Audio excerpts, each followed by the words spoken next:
ఒకసారి college TV లైవ్ను దయచేసి లైవ్ను like చేయండి, కామెంట్ చేయండి, షేర్ చేయండి. అదేవిధంగా సబ్స్క్రైబ్ చేయని వాళ్ళు సబ్స్క్రైబ్ చేసుకోవాల్సిందిగా కోరుతాను మిత్రులారా. సో ఇక్కడ ఏమంటున్నారు, మారిన మనిషి మర మనిషి అంటూ కవిత నిన్న ఈ ఆవిర్భావ సభలో 100% కేసీఆర్ని టార్గెట్ చేస్తూ మాట్లాడింది. ఇప్పటివరకు కేసీఆర్ని ఇప్పుడు నేరుగా టార్గెట్ చేయలేదు.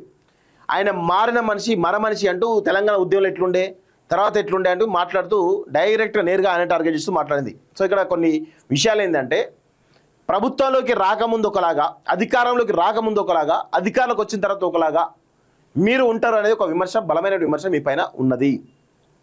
సో అది కేసీఆర్ అయినా మీరైనా కేటీఆర్ అయినా అదే పరిస్థితి కనబడతా ఉంది. సో మరి కేసీఆర్నే నేరుగా విమర్శిస్తుందంటే 100% బీఆర్ఎస్ టార్గెట్గా ఉండేటువంటి అవకాశం అయితే చాలా స్పష్టంగా కనబడతా ఉంది. సో బీఆర్ఎస్కు కవిత మాస్టర్ స్ట్రోక్, వ్యూహాత్మకంగానే టీఆర్ఎస్గా నామకరణం, బీఆర్ఎస్ను మళ్ళీ టీఆర్ఎస్గా మార్చాలన్న నేతల ఆలోచనకు బ్రేకులు. సో కేసీఆర్ రాజకీయ పరిణతి కోల్పోయి మాట్లాడుతున్నారు. అవినీతి చేసిన పందికొక్కులను పక్కనే పెట్టుకొని నన్ను పార్టీ నుంచి సస్పెండ్ చేశారు. దారుణమైన నిఘా నీటిలో తెలంగాణ బతికింది. సామాజిక తెలంగాణ రాజశేఖరం పూర్తిగా విరిగి ముక్కలైంది. హైడ్రా పేరుతో ఇల్లు కూల్ చేస్తుంటే అయ్యా కేసీఆర్ అని ప్రజలు పిలుస్తున్నా కూడా సార్ బయటకు రాలేదు. ఎక్కడ ఎవరికి చిన్న కష్టం వచ్చినా ఆ సార్ బయటికి రారు. ఎందుకంటే ఆయన ఆత్మలేని మరబొమ్మ అంటూ చాలా స్పష్టంగా మరబొమ్మ అంటూ ఆ స్పీచ్లో కనీసం అంటే ఒక 10 సార్లు అని ఉంటుంది కేసీఆర్ మరబొమ్మ, మరమనిషి, మారిన మనిషి అని చెప్పేసి చాలా స్పష్టంగా ఆమె మంచి డెప్త్ ఉన్న స్పీచ్ రాసుకొని వచ్చైతే ఓన్లీ కేసీఆర్ టార్గెట్గానే ఏదైనా జరిగింది అనేది చాలా స్పష్టంగా అర్థమవుతుంది. సో మరి ఆమె టార్గెట్ ఎవరు ఏంటి అనేది చూడాల్సిన అవసరం అయితే ఉంది. సో చూద్దాం. అధికారం వచ్చినప్పుడు అమ్మతనం మమకారం పోయాయి. ఆనాటి పాలన భాగమైనందుకు సిగ్గుపడుతున్నా. కాళేశ్వరం అవినీతి అని చెప్పినందుకే నా సస్పెన్షన్. బీఆర్ఎస్లో ఆత్మ పోయింది, అందుకే టీఆర్ఎస్ పెట్టాను.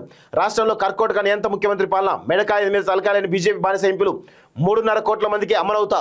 మునీరాబాద్ సభలో కవిత, పార్టీ పేరు తెలంగాణ రాష్ట్రంగా ప్రకటన, పసుపు నీలం ఆకుపచ్చ రంగులతో పార్టీ జెండా. కేటీఆర్కు పెద్దగా ఏమీ తెలియదని తీసిపారేసిన కవిత అంటూ చూస్తాం. సో ఈమె యొక్క మొత్తం హావభావాలు చూసినట్లయితే, ఆ కట్టుబొట్టు చూసినట్లయితే జయలలిత లాగా మారి తమిళనాడుకు అమ్మ అనేటువంటి పేరు ఎట్లయితే పిలుచుకున్నారో, సో ఆ విధంగా తెలంగాణ ప్రజలు కూడా ఆమెను అమ్మ అని పిలుచుకునే విధిగా ఉండాలనుకోవడంలో ఆమె కట్టు బొట్టు మాట నిన్నంతా కనబడ్డది.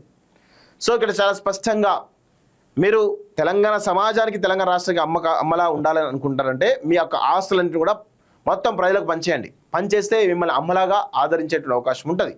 మీ ఆస్తులు ప్రజలకు పంచకుండా మీరు ఇంకా ఈ విధంగా మాట్లాడుతుంటే తెలంగాణ ప్రజలు యాక్సెప్ట్ చేయడానికి అవకాశం ఉండకపోవచ్చు. ఎందుకంటే తెలంగాణ రాజకీయాలు వేరు, తమిళనాడు రాజకీయాలు వేరు. వ్యక్తిగత పూజ అనేది చాలా తక్కువ ఉంటుంది తెలంగాణలో. ఆంధ్రలో కొంతమేర ఉంటుంది, ఇక తమిళనాడులో అయితే బీభత్సంగా ఉంటుంది. అది అందరూ తెలిసిన విషయమే. సో ఇప్పుడు ప్రస్తుత పరిస్థితి అట్లా కనబడుతుంది. సో తనను తాను అమ్మగా ప్రొజెక్ట్ చేసుకునే విధంగా కవిత యొక్క నిన్నటి స్పీచ్ అయితే చాలా స్పష్టంగా కనబడ్డది. చూద్దాం మరి ఎంతవరకు సక్సెస్ అవుతుందో చూడాల్సిన అవసరం అయితే ఉంది.